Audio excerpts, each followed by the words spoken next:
하겠습니다. 누가복음 6장 12절에서 19절입니다. 이때 예수께서 기도하시러 산으로 가사 밤이 새도록 하나님께 기도하시고 밝음에 그 제자들을 부르사 그 중에서 12를 택하여 사도라 칭하셨으니 곧 베드로라고도 이름을 주신 시몬과 그의 동생 안드레와 야고보와 요한과 빌립과 바돌로메와 마테와 도마와 알페오의 아들 야고보와 셀롯이라는 시몬과 야고보의 아들 유다와 예수를 파는 자들 가련 유다라.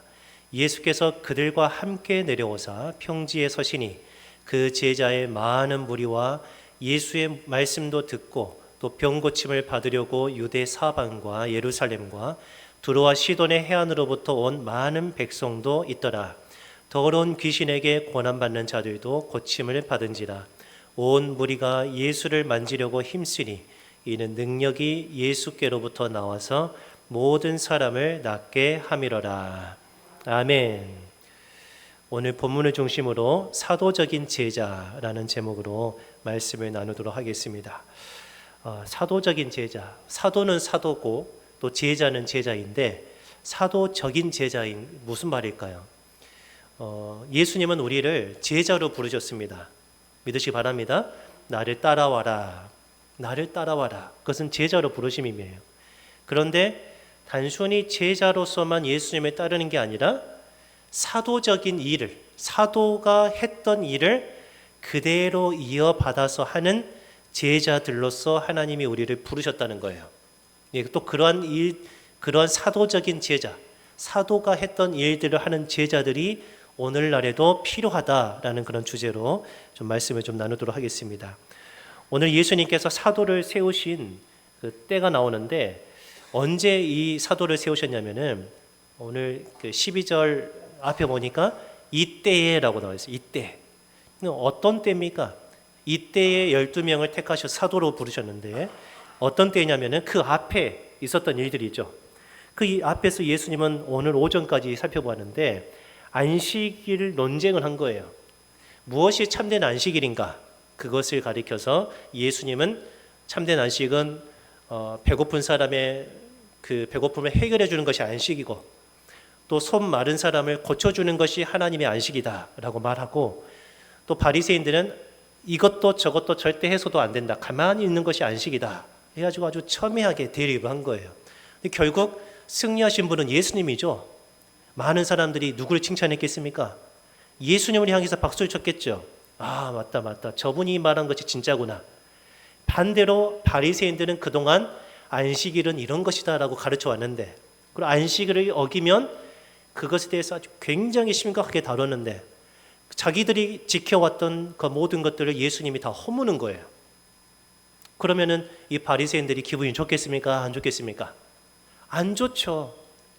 이제까지 다 자기들을 향해서 어이구 선생님 하고 따라다녔는데 그 사람들이 이제 자기를 따라서 다니는 게 아니라 예수님을 향해서 존경과 또 감사의 표시를 한단 말이에요. 그러면 이 기득권이었던 그동안 권세를 누렸던 이 성경 교사들인 바리새인들과 서기관들이 볼 때 예수님은 정말 살려둬서는 안 되는 사람인 거예요. 예수님을 제거해야 다시 백성들의 마음이 자기들에게 오는 거예요. 이렇게 생각을 한 거예요. 그래가지고 이 종교 지도자들이 막 분노하기 시작하죠. 오늘 오전에 살펴본 대로 그들은 노기가 가득했다. 화내는 것이 가득해가지고 예수를 어떻게 해버릴까? 어떻게 죽여버릴까? 하고 서로 머리를 맞대고 궁리하기 시작했다는 거예요. 이제 그러다 보면은 이제 예수님이 활동하시기에 마음 놓고 하실 수 있겠습니까? 못해요. 예전처럼 예수님이 병자들을 마음껏 고치시고 마음껏 공중에서 하나님의 말씀을 전하시고 그러기가 많이 힘들어요. 예수님은 하루라도 더 있다가 가시는 것이 우리에게 유익입니다. 그래서 예수님은 자기를 드러내지 말라고 그리고 항상 한적한 곳으로 가셨는데도 불구하고 사람들이 그곳까지 막 쫓아온단 말이에요. 근데 그 모습을 종교 지도자들은 안이 곱게 본 거예요. 그럴수록 종교 지도자들은 더욱더 머리를 맞대고 기회를 엿보고 예수님을 어려움에 빠지게 한다는 거예요. 결국 3년 뒤에 어떻게 됐습니까? 예수님은 이 종교 지도자들에 의해서 또 백성의 장로들에 의해서 고발당했죠. 로마 제국에 고발당하고 성경의 예언대로 십자가에서 처형을 당하십니다. 그리고 성경대로 다시 살아나시고 그리고 성경대로 다시 하나님 나라로 올라가셔요. 그게 죽음과 부활과 승천이 곧 이루어집니다. 그때 보니까 한번 생각해 보세요. 예수님이 이 땅에 계실 때는 다른 사람이 필요 없었습니다. 예수님이 다 하시면 되니까. 근데 예수님이 이제 죽으시고 부활하시고 약속된 대로 하나님 나라로 가셔야 된단 말이에요. 그럼 이 땅에서는 더 이상 하나님의 나라를 전할 자가 없겠죠. 그렇죠? 그래가지고 예수님은 이 예수님의 그 제자들 중에서 12명을 택하셔서 사도라는 직분을 주셔가지고 이들을 통해서 예수님이 이 땅에서 하시는 일을 이 사도들이 계속해서 할 수 있게끔 능력도 주시고 권세도 주셨다는 그 말이에요. 그래서 사도행전에 보면은 이 12사도, 물론 가룟 유다는 자살해 버려가지고 한 명이 비었죠. 그래서 이제 교회 회의를 통해 가지고 또 기도하는 가운데 마띠아를 뽑아가지고 그래서 그 사람이 사도가 된 겁니다. 그래서 12사도가 초대 교회를 막 세워나가기 시작해요. 그래가지고 교회의 기초를 세운 자들이 바로 사도들입니다. 그래서 더 이상 예수님은 이 땅에서 직접 하나님의 나라를 보여줄 수도 없고 복음을 전할 수도 없는 때가 온다는 것을 이제 아시는 거예요. 아, 내가 곧 있으면 성경대로 죽임을 당하겠구나. 그래서 12명을 택해서 그들에게 사명을 주신 것이죠. 그래서 이렇게 12명의 사도는 앞으로 3년 동안 예수님과 동행하면서 뭘 배우겠습니까? 예수님이 어떻게 말씀을 전하시는가? 무슨 말씀을 전하시는가? 어떻게 병을 고치시는가? 어떻게 귀신을 쫓아내시는가? 그걸 3년 동안 제일 가까이에서 다 보고 배운 거예요. 서당계 3년이면 어떻게 한다고요? 풍어를 읊는다. 예수님 제자 3년이면 예수님처럼은 똑같이는 못하더라도 그래도 비슷한 흉내조차는 낼 수 있다는 거죠. 그래서 그 훈련의 기간을 두고 이 12명을 특별하게 교육을 하신 거예요. 그런데 보세요. 이 12명이 엄청난 사명을 가지고 있잖아요. 예수님이 하시는 일을 그대로 이어서 받아서 해야 된단 말이죠. 이 12명을 택해야 되는데 아무나 택하겠습니까? 예수님을 따르는 수많은 무리들이 있었어요. 그때 아무나 지금 빨간 옷 입은 사람은 전부 다 내 제자가 되어라. 그리고 사도가 되어라. 그랬겠습니까? 머리에 파마한 사람들은 다 내 제자가 되어라. 이렇게 안 하셨단 말이에요. 다 예수님께서 어떤 특별한 것들을 염두에 두시고 각각의 필요한 사람들을 다 부르셨어요. 근데 부르실 때 준비하는 과정이 있는데 그냥 하신 게 아니라 밤새도록 뭐 하셨어요? 기도하셨어요. 기도. 밤샘 기도. 오늘 12절에 보니까 이때에 예수께서 기도하시러 산으로 가셨습니다. 성전으로 가신 게 아니었습니다. 산으로 가셔서 밤이 새도록 하나님께 기도하셨다 그랬습니다. 여러분 밤이 새도록 기도를 해보셨습니까? 좀 부끄럽지만 저도 밤을 새본 적은 없습니다. 밤을 새본 적은 없는데 모르겠습니다. 하나님께서 그렇게 급하게 저를 환경 가운데 몰아가시면 혹시 그때는 정말 잠이 안 올 정도로 하나님 앞에 메어 달리는 순간이 올지는 모르겠습니다만은 아직까지는 제가 그런 만한 일은 당해보지를 못했어요. 근데 어떤 분들은 어떤 큰 문제를 앞두고 나서 하나님 앞에 밤새도록 기도를 해요. 그냥 기도가 막 술술 나오는 게 아니라 그냥 하나님 앞에 엎드려 있는 거예요. 그 주여 주여만 부르는 거예요. 그래도 시원하지 않으니까 하나님께 꼭 응답을 받아야 되니까 그만큼 그 일이 중요하니까 그래서 예수님은 밤새도록 기도하셨다는 것을 믿으시기 바랍니다.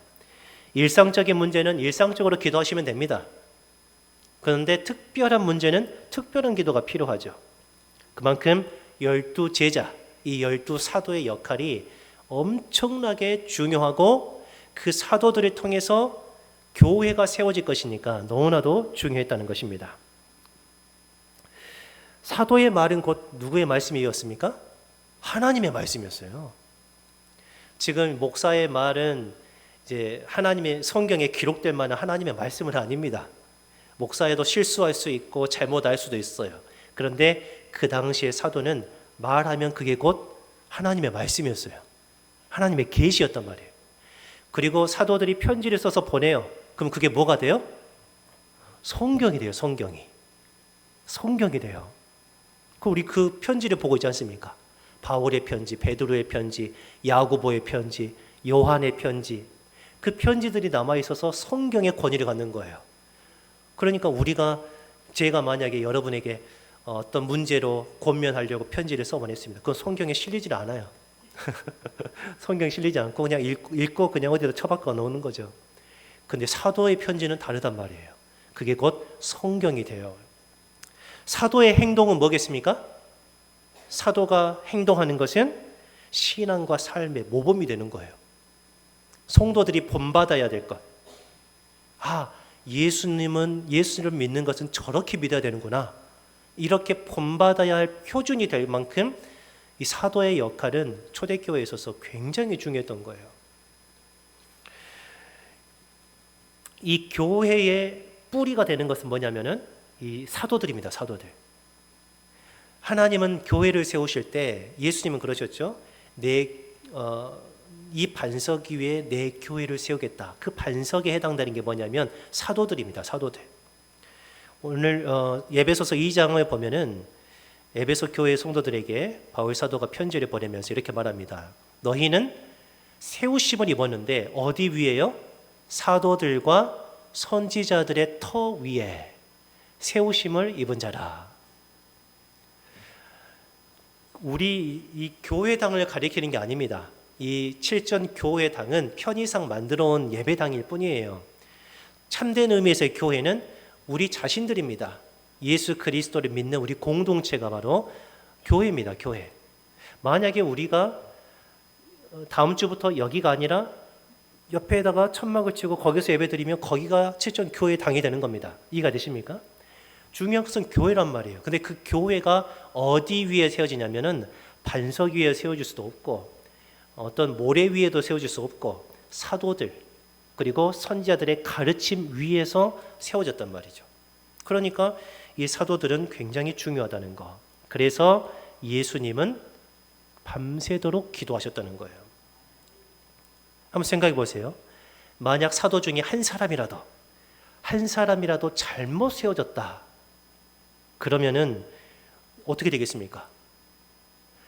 잘못된 가르침 때문에 잘못된 교회가 생겨나는 거겠죠. 잘못된 행동을 보고 교인들은 그것을 그대로 본받겠죠. 그러면은 하나님께서 원하시는 교회 모습이 될 수가 없는 거예요. 참 그런 의미에서 저는 상당히 부담감을 가지고 있어요. 제 자신이 부족한 사람인 걸 아는데 그냥 하나님이 목사로 부르셨고 또 때가 되어서 담임으로 또 세우셨단 말이죠. 그래서 저의 말과 행동이 성도들에게 은연중에 다 영향을 미친단 말이에요. 오늘 칼럼을 보시면은 부모의 말과 행동과 신앙의 모습이 자녀에게 그대로 갑니다. 그대로. 부모가 예배를 생각하는 태도를 자녀가 그대로 보고 해요. 똑같습니다. 똑같아요. 제가 하는 행동을 여러분은 그대로 할 거예요. 그래서 저는 무서워요. 큰 부담을 가지고 있습니다. 교회 일꾼을 세울 때도 마찬가지예요. 교회 일꾼 한 사람 잘못 세워졌다고 보세요. 그것 때문에 교회가 어려워져요. 교회가 쪼개져 버려요. 날마다 싸웁니다. 날마다 싸워요. 그 상처가 아물질 않아요. 교회에 잘못된 일꾼이 아니라 온전한 일꾼을 세우기 위해서 온 교회가 그렇게 기도하고 준비해야 되는 겁니다. 앞으로 세워질 일꾼들을 위해서도 여러분 기도해 주시기 바랍니다. 하나님 정말로 하나님 마음에 합한 사람들, 사람의 인기에 의해서 세워지는 사람이 아니고 또 세상의 관점에서 저 세상에서 좀 뭔가 지위가 높고 돈도 많고 그러니까 저분이 장로님 됐으면 좋겠다. 아니에요. 절대 아닙니다. 그런 분으로 인해서 하나님의 교회가 이끌어지는 게 아니에요. 정말 하나님을 경외하는 사람들, 믿음이 올바른 사람들이 우리 교회에 많이 세워져야 될 것으로 저는 생각을 하고 또 여러분 그걸 위해 기도해 주시기 바랍니다. 13절에 보니까 이렇게 기도하시고 나서 아침이 되었습니다. 그래서 제자들을 부르셨죠. 그 중에서 12명을 택하셨습니다. 밤새도록 기도하시면서 떠오르는 사람도 있었겠죠. 그 사람들을 택하셔서 사도라는 그런 직분을 주셨어요. 사도. 여러분, 제자와 사도는 조금 다른 의미예요. 제자는 처음에 베드로와 안드레, 야고보와 요한, 또 레위라는 사람도 예수님이 나를 따르라 그랬어요. 그러니까 따라갔어요. 그게 제자입니다. 나를 따르라, 예수님이 부르시니까 예하고 따라다니는 사람이 제자예요. 그걸 가리켜 소명이라고 합니다. 소명. 불렀다는 거예요. 이름을 부른 거예요. 예수님이 제자를 삼는 장면은 이겁니다. 그 후에 예수께서 나가사 레위라 하는 세리가 세관에 앉아 있는 것을 보시고 뭐라고 하셨습니까? 나를 따르라. 그러니까 모든 것을 버리고 일어나 따르니라. 나를 따르라는 것은 구원으로의 초청입니다. 하나님의 나라로 초청하는 거예요. 그것은 누구든지 다 예수님의 제자가 될 수가 있는 거예요. 어떤 특별한 사람에게 예수님은 따르라 하지 않으셨어요. 예수님의 부르심에 응답하면 구원을 받고 하나님 나라의 백성이 된다는 거예요. 그런데 사도는 달라요. 사도는 일반적인 제자가 아닙니다. 사도라는 뜻은 보내심을 받은 자라는 뜻입니다. 제자는 부르심을 받았고요. 사도는 보내심을 받았어요. 너 가거라 하는 거예요. 너 가거라. 3년 동안의 제자들이 훈련을 받고 나서 예수님이 승천하시기 전이 되었습니다. 그때 예수님이 마지막으로 그 12명에게 하시는 말씀이 있어요. 사도행전 1장 4절부터 예수님은 말씀하시는데, 사도와 함께 보이사 그들에게 분부하여 이르시되 예루살렘 떠나지 말고 내가 말한 거 있지, 너 잘 들었지, 아버지께서 약속하신 것이 있단다 하는 거예요. 그 약속하신 것을 받을 때까지 기다려라 하는 거예요. 어디서요? 예루살렘에서. 요한은 물로 세례를 베풀었으나 너희는 몇 날이 못되어 무엇으로 세례를 받습니까? 성령으로 세례를 받으리라. 그럼 왜 예수님은 성령으로 세례를 주실까요? 단순히 받게 하시려고요? 아니요. 여기서의 성령으로 세례를 받는다는 것은 성령의 권능을 주신다는 거예요. 왜 힘을 주실까요? 왜 특별한 권능을 주실까요? 무슨 해야 될 일이 있다는 거죠. 해야 할 일. 사도행전 1장 8절 우리 같이 한번 읽어봅니다. 오직 성령이 너희에게 임하시면 너희가 권능을 받고 예루살렘과 온 유대와 사마리아와 땅끝까지 이르러 내 증인이 되리라. 아멘. 저는 성경에서 제일 부담되고 그렇지만 제일 중요한 두 가지 명령이 있다고 생각해요. 하나는 나를 따르라. 예수님을 따르라는 명령. 제자가 되라는 부르심. 그 부르심에 여러분 응답하신 줄로 저는 압니다. 그리고 또 하나 부담스러운 게 있어요. 내 증인이 되어라 하는 거예요. 너 나를 믿느냐? 너 나의 제자가 되었느냐? 그러면 또 다른 제자를 네가 삼아라. 나가서 땅끝까지 가서 복음을 전해라.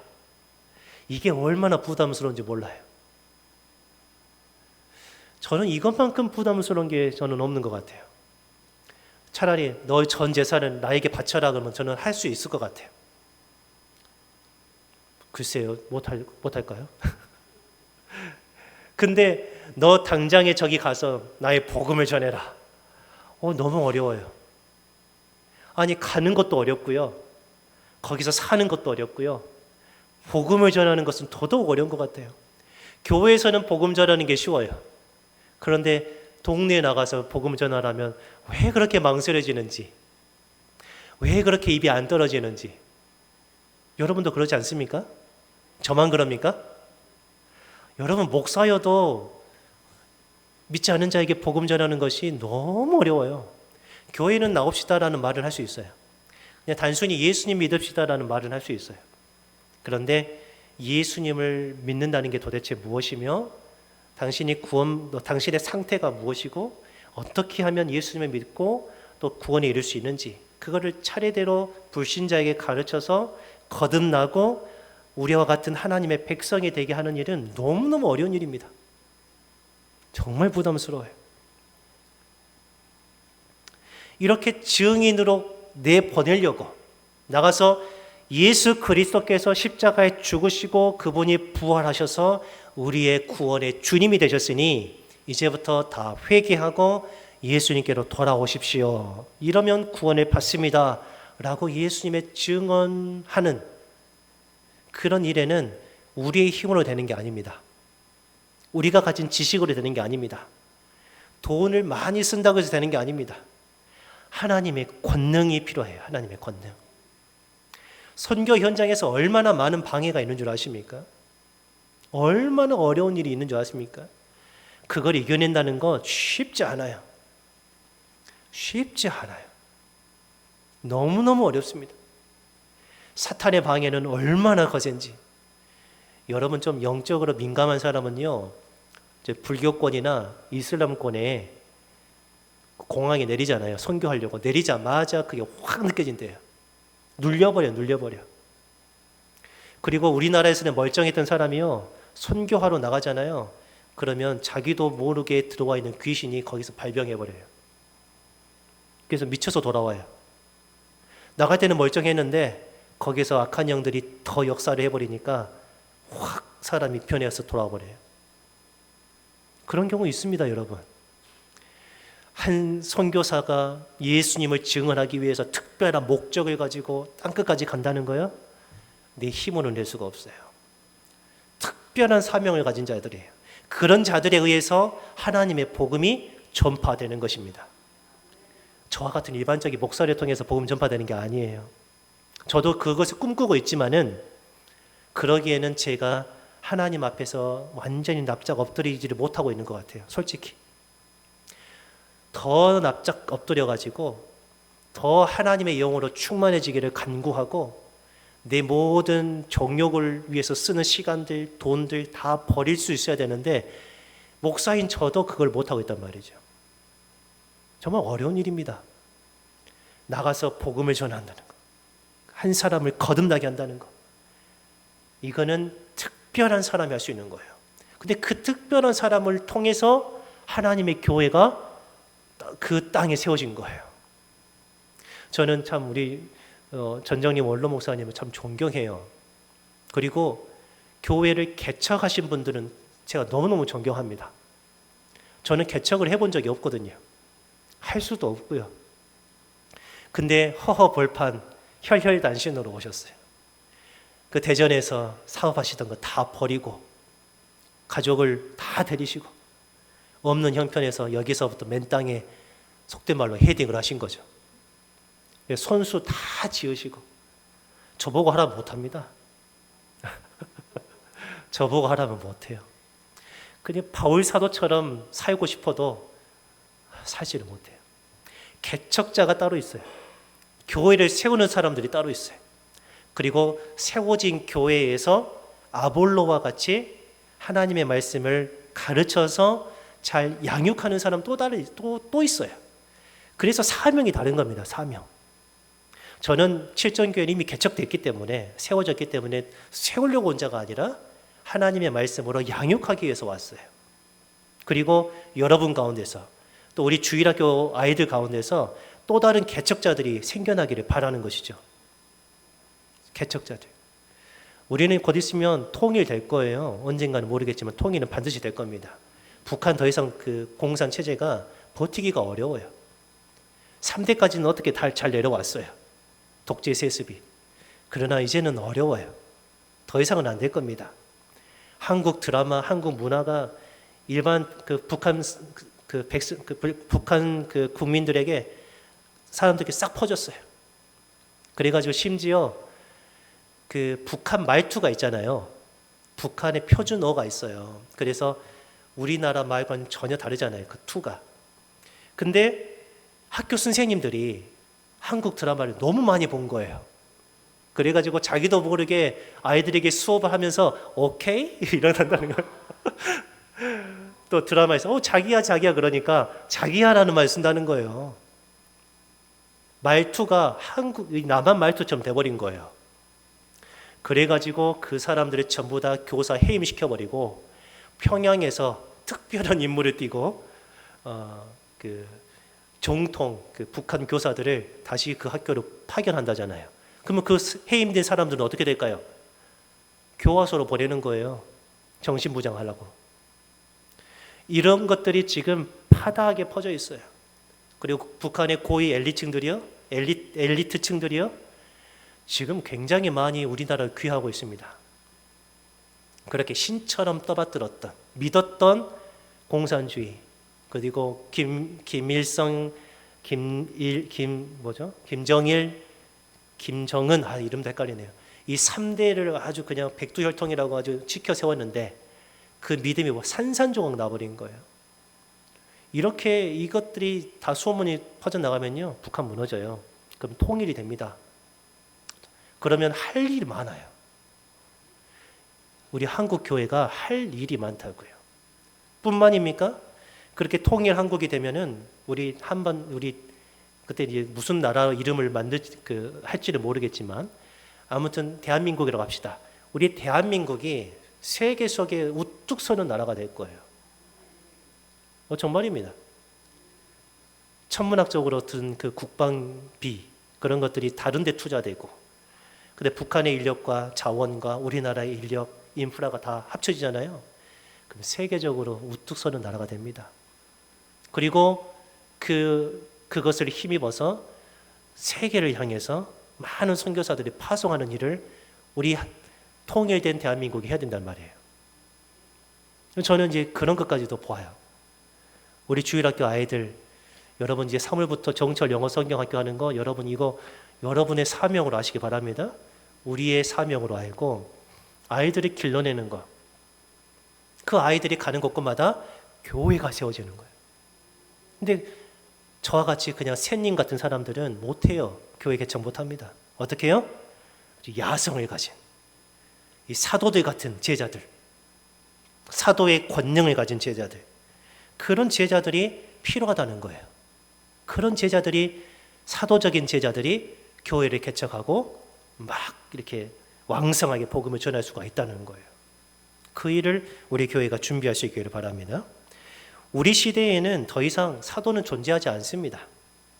그럼 사도가 존재하지 않기 때문에 교회가 안 세워지겠느냐? 아니죠. 말씀드렸듯이 오늘날에도 교회는 세워져야 하고 예수님이 오시기 직전까지도 복음은 전파되어야 합니다. 그럼 누구를 통해서 그 일을 하겠냐는 거죠.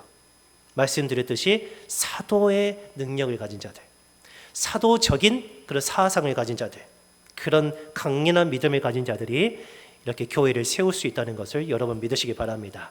저는 우리 교회가 사도적인 교회가 되기를 바랍니다. 사도가 했던 그 일을 그대로 우리가 하는 거예요. 초대 교회에 했던 그대로를 우리가 하는 거예요. 그게 사도적인 교회고, 사도적인 제자들 보면은 능력을 행하는 그런 사람들은 사실 사도만이 하는 게 아니었습니다. 빌립과 같은 일반 성도들도 얼마든지, 스데반 같은 사람들도 목사는 아니었습니다마는 얼마나 더 강력하게 하나님이 사로잡았는지 정말 놀라운 일이 일어났어요. 저는 여러분 가운데 그런 분들이 많이 생겨나기를 바랍니다. 그것을 꿈꾸셔야 돼요. 아이고 나는 이제 틀렸어. 나는 이제 눈도 잘 안 보이고 말도 잘 못하겠고 허리도 아프고. 아닙니다, 여러분. 아닙니다. 할 수 있습니다. 할 수 있어요. 할 수 있어요. 성경 어디에 노인은 제외, 만 70세면 다 은퇴해라, 어디 성경에 나와 있습니까? 우리 원로 목사님 보십시오. 지금 이제 호적하고 나이가 좀 달라가지고 훨씬 더 많으시잖아요. 근데 저보다 더 건강하시잖아요. 저는 어디 가든지 저는 원로 목사님에 대해서 소개할 때 저보다 더 건강하시다고 저는 소개합니다. 저보다 힘도 좋으시고요. 지금도 교회 개척하라 하실 거예요. 그 정도로 저는 여러분들이 다 그렇게 할 수 있다고 저는 봐요. 문제는 우리의 생각의 문제예요. 생각의 문제. 그런 것이 있는 것조차도 모르면은 꿈을 꿀 수도 없어요. 그러나 있다는 거예요. 하나님은 누구든지 그렇게 사도의 권능을 가지고 능력을 행하고 복음을 전하는 그런 사람들을 통해서 일하고 싶으신 거예요. 근데 한번 주위를 둘러보십시오. 어디에 그런 사도적인 능력이 나타나는 교회들이 있습니까? 여러분, 병든 자가 나았다는 그런 걸 들어본 적이 있습니까? 이 진도 땅에서. 저는 정말 담임 목회하기 전에 이 칠전교회 오기도 전에 훨씬 전부터 제 아내랑 계속 했던 말이 있어요. 여보, 나는 하나님께서 나나 당신에게 또는 우리가 맡을 교회에서 이 사도 교회, 초대교회와 같은 그런 능력이 나타나지 않는 교회라고 한다면은 나는 그런 목회 하기 싫네. 그래서 나는 하나님이 반드시 줄 거라고 믿네. 나를 통해서든지 당신을 통해서든지 아니면 우리와 함께 신앙생활을 하게 될 누군가를 통해서든지 반드시 그런 일들이 나타날 것이네. 그러지 않다면 나는 목회를 하고 싶지가 않네. 왜요? 그럼 반쪽짜리 목회거든요. 반쪽짜리예요, 반쪽짜리. 성경에서 말하고 있는 사도적인 교회는 그런 가르침만 있는 교회가 아닙니다. 능력 있는 교회, 병 고치는 교회, 귀신을 쫓아내는 교회, 그래서 한 사람이 온전하게 되는 교회. 저는 그것을 꿈꾸면서 기도해왔고 지금도 기도하고 있어요. 저는 하나님이 언젠가는 그 기도에 응답하실 것으로 믿습니다. 그래야 칠전교회가 세상의 중심적인 교회가 아니겠습니까? 저는 그런 말을 괜히 한 게 아니에요. 여러분에게 어떤 허영심을 막 불어넣는 게 아니에요. 여러분 귀에 듣기 좋으라고 하는 말이 아니고요. 저는 그래야만 그게 교회라고 생각하기 때문입니다. 그래야만 그게 참된 교회다. 그게 온전한 교회다. 여러분 이런 교회를 저랑 같이 꿈꾸시기 바랍니다. 하나님, 그런 사도적인 교회가 우리 교회가 되기를 바랍니다. 라고. 시간이 갔습니다마는 17절부터 19절에 뭘 말씀하고 있냐면은 이렇게 12명의 사도를 세우신 다음에 내려오시자마자 예수님이 하신 일들이 있어요. 그걸 왜 사도들과 함께 있는 자리에서 보여주셨을까요? 뭐 하라고요? 너희도 이런 일을 하라 하는 거죠. 너희가 이런 일을 하라. 그러려고 내가 너를 세웠다라는 것을 가르쳐 주시기 위해서 평지에서 능력을 행하신 겁니다.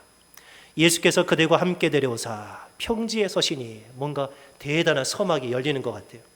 그 제자의 많은 무리와 예수의 말씀도 듣고입니다.